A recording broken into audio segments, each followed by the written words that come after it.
알아두면 쓸데 많은 삼국지 이야기. 26번째 이야기. 이 성은 원래 나의 주공 유비님의 것이다.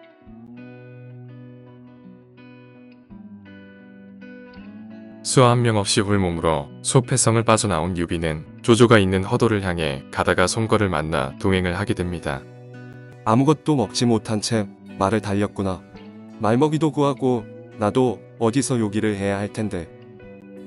굶주림에 시달리는 유비.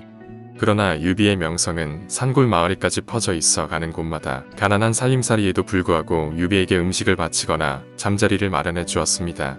어느 날 밤 유비와 송거는 산속에 사는 유한이라는 젊은이의 집에서 묵게 되었습니다.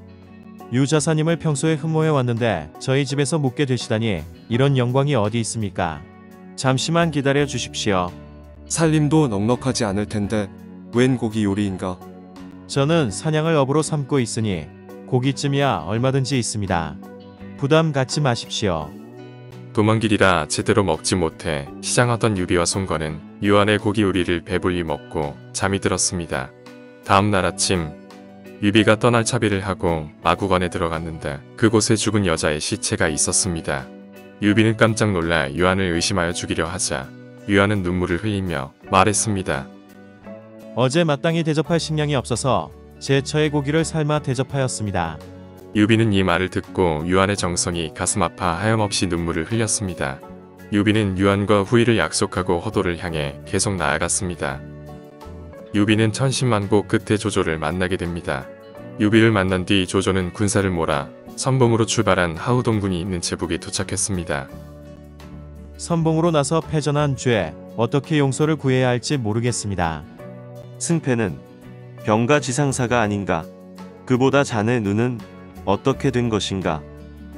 별것 아닙니다. 금방이라도 털고 일어나 선봉에 설 수 있습니다. 그만하길 천만다행일세. 조조는 하후돈을 위로한 뒤 치료를 위해 그를 허도로 보냈습니다. 이를 본 군서들은 부하를 아끼는 조조의 마음씀에 다시 한번 탄복했습니다. 여포는 산적들까지 모아 세력을 키우고 있습니다. 태산의 산적들을 끌어들여 편방의 고을까지 공격하고 있다 합니다. 그렇다면 소패성은 누가 지키고 있느냐? 여포의 수하인 고순과 장효 두 장수가 지키고 있습니다. 주인, 군사 3천을 줄 테니 샛길로 나가 소패성을 되찾도록 하라. 나머지는 나와 함께 태산을 통해 소관을 격파한다. 조조는 태산을 넘는 도중 여포 수하의 산적들을 만나게 됩니다. 아무리 4명이라고 하지만 상대는 용장 허저였습니다. 시간이 지날수록 태산의 산적들은 밀리기 시작했습니다. 산적들로 이루어진 여포군은 대장 넷이 도망간 마당에 목숨을 걸고 길을 지킬 자가 없었습니다. 조조는 이 틈을 놓치지 않고 대군을 몰아쳐 손쉽게 태산을 넘었습니다. 또한 샛길로 소패에 먼저 도착한 조이는 고순, 장료가 지키는 소패성의 뒷문을 맹렬하게 공격했습니다. 허를 찔린 이 공격에 여포군은 크게 당황하였습니다. 아버님, 여포의 최후도 얼마 남지 않은 것 같습니다. 보다 확실히 여포를 없애려면 뭔가 계책이 필요할 것 같은데. 여포와 함께 출진하니 그쪽은 제가 알아서 처리하겠습니다. 아버님께서는 여포가 서주성에 돌아오더라도 문을 열어주시면 안 됩니다. 여포는 진등 부자가 자신을 해치려는 음모를 꾸미고 있다는 것을 모른 채 소패를 향해 군사를 몰아갔습니다. 소관은 산적들을 모아 지키고 있는 곳입니다. 산적들이란 이익이 있으면 따르고 불리하면 배반하는 습성을 갖고 있어 조조군이 들이닥쳤다면 마음이 변했을지 모릅니다. 그렇다고는 해도 제가 먼저 가서 동태를 살피고 오겠으니 장군께서는 제가 돌아올 때까지 천천히 군사를 이끌고 와주십시오. 그러면 되겠군. 번거롭겠지만 자네가 수고 좀 해야겠네. 진등은 소관을 내려오면서 조조군을 향해 소관의 불빛이 보이거든 즉시 공격하라는 내용의 쪽지를 화살에 매달아 날리고는 여포에게로 말을 몰았습니다. 걱정했던 대로 손관, 오돈 등의 도적대가 형세가 불리하게 돌아가자 조조에게 소관을 들어 바치려 하고 있습니다. 이런 발칙한 놈들. 이제 어떻게 하면 되겠는가? 걱정하지 마십시오. 진궁에게 일러 오늘 밤 도적들을 안심시키고 성문을 열어놓으라고 했으니 장군께선 친히 공격해 손관, 오돈의 무리를 소탕하시면 됩니다. 어느새 그런 계략을 세운 건가? 공은 다시 소관으로 가서 진궁을 도와 성문을 연 뒤 횃불을 올리도록 하시오. 그것을 신호로 내가 군사들을 이끌고 밀어닥치겠어. 소관으로 다시 온 진등은 진궁에게 여포가 진궁 일행을 서주로 불렀다는 거짓 명령을 전하게 됩니다. 진궁은 미심쩍은 점이 있었지만 진등이 재촉하자 어쩔 수 없이 소관의 병사들을 이끌고 서주로 출발했습니다. 드디어 성에 횃불이 오르고 진등의 계교로 어둠 속에서 맞부딪힌 여포와 진궁의 군사들은 같은 편인 줄은 꿈에도 모르고 필사적으로 서로를 죽였습니다. 또한 조조군이 횃불을 보고 급습하니 여포군의 사상자는 더욱 많았습니다. 여포가 정신을 차리고 군사들을 수습한 것은 새벽녘이 되어서였습니다. 여포가 서주성에 도착했을 때 진등의 아버지는 성문을 걸어 잠그고 여포에게 화살을 퍼부었습니다. 이게 무슨 짓이냐? 주인도 못 알아보는 거냐? 이 성은 원래 나의 주공 유비님의 것이다. 내가 도적질을 해놓고 어디서 감히 주인 운운하는 게냐.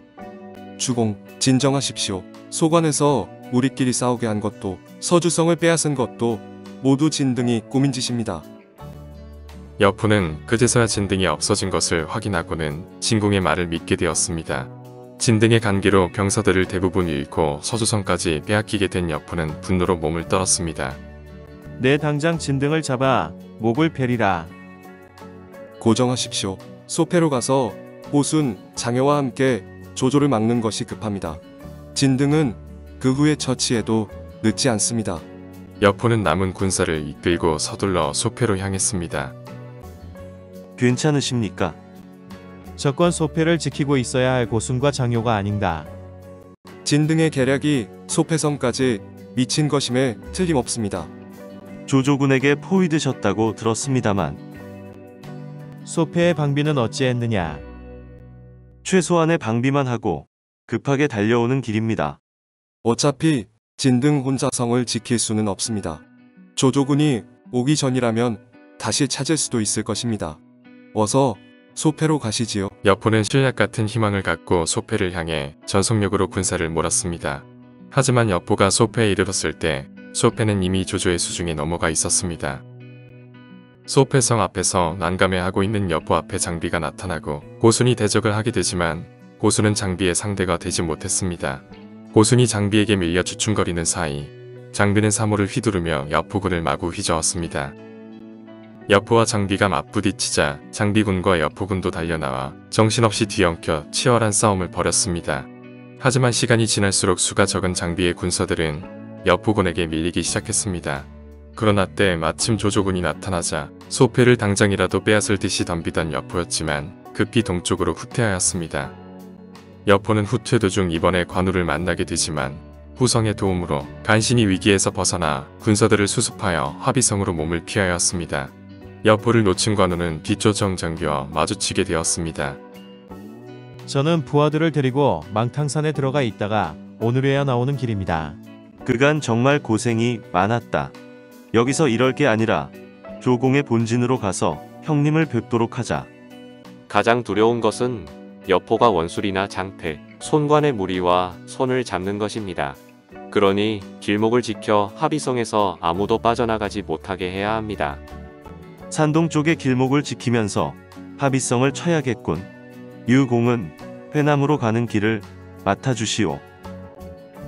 군부대로 하겠습니다. 유비는 다음 날 관우, 장비와 함께 회남으로 가는 길목을 지키기 위해 서주성을 떠났습니다. 조조는 합의성을 치기 위해 군사들을 이끌고 출전하였습니다. 조조는 이번에 여포를 없애지 못하면 허도로 돌아가지 않겠다고 굳게 다짐을 했습니다. 정말 새카맣게 몰려왔군요. 이곳 합의에서 끝장을 볼 작정인가 봅니다.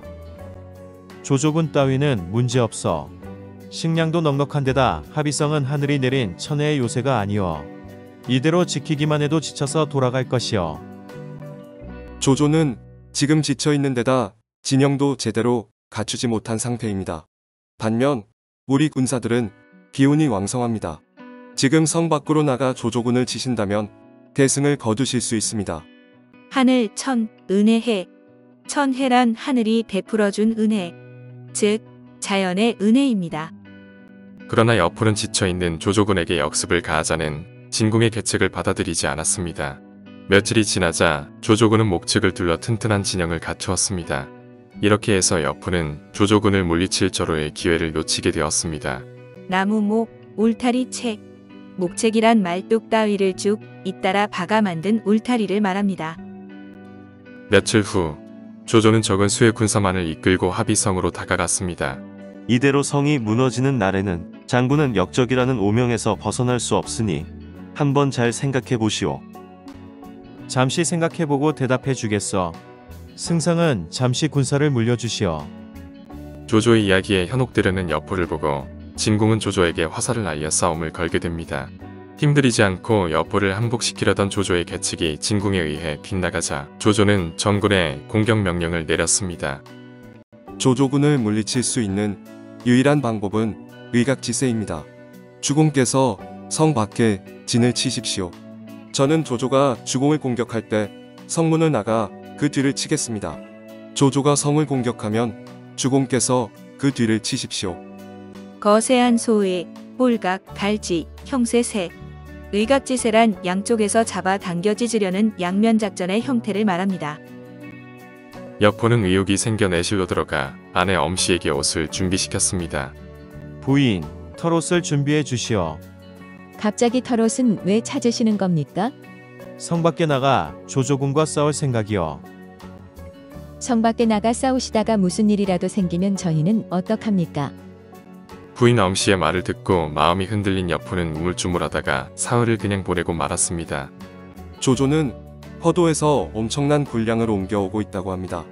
주공께서 지금 나가신다면 이 군량도 끊으실 수 있으니 일거양득이 아닙니까? 조조는 대군을 이끌고 있으니 군량이 부족하면 철수할 수밖에 없겠지. 여포는 마음을 바꿔 진궁의 말에 따르기로 하였습니다. 그리고 이 사실을 아내 엄씨에게 말했습니다. 그러나 엄씨는 다시 나가서 싸우지 말 것을 눈물로 호소하게 됩니다. 여포는 부인의 눈물에 마음이 약해져 성 밖으로 나가는 것을 포기하고 말았습니다. 이렇게 조조의 군량 보급을 끊으려던 진궁의 계교는 다시 좌절되고 말았습니다. 이날부터 여포는 밤낮을 가리지 않고 술에 빠져 지냈습니다. 진궁의 말을 계속 물리친 것 때문에 무거워진 마음을 술로 달래고 있었던 것입니다. 예전에 혼사가 오갔던 원술은 아직도 그 세력이 막강하니 다시 한번 도움을 청하는 것이 어떻겠습니까? 그럼 내가 성 밖으로 나가지 않아도 조조군을 쳐부술 기회가 생기게 되겠구나. 왕의 공은 내가 글을 써줄 테니 원수를 만나 혼담을 진행시키고 원군을 청해 보도록 하라. 그날 밤 여포의 명령으로 장효와 항맹은 군사 500여 명과 함께 왕해를 호위하기 위해 합의성을 조용히 빠져나왔습니다. 왕의 일행은 중간에 유비군의 추격을 받기도 했지만 아슬아슬하게 추격을 부리치고 안전하게 회남 땅까지 도달할 수 있었습니다. 더 이상 얘기할 것도 없소. 지난번에도 말한 것처럼 여 장군이 먼저 딸을 보낸다면 그 다음에 출병을 시킬 테니 그리 알고 물러가시오. 왕해와 항맹은 원술의 호령에 물러나와서 여포에게 이 소식을 전하기 위해 밤이 되길 기다려 합의성을 향해 급하게 말을 몰았습니다. 그러나 항맹은 조조군에게 붙잡히게 되고 붙잡힌 항맹은 곧 조조 앞으로 끌려갔습니다. 27번째 이야기. 여포를 사로잡아서 조조에게 넘기는 것이 어떻게 소로 이어집니다.